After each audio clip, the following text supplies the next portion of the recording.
Beautiful. Top load washing machine, spin cycle. Tingnan natin yung loob. Yan. Yan ang spin cycle niyan.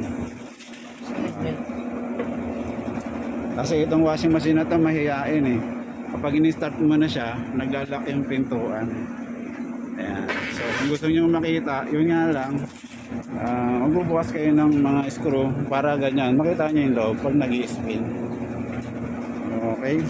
Ganyan siya kalakas mag-spin.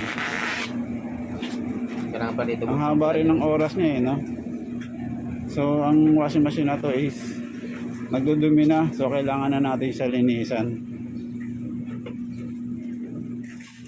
Yan, maraming salamat sa lahat ng nanonood. Don't forget to hit the bell notification para laging updated sa mga bagong video.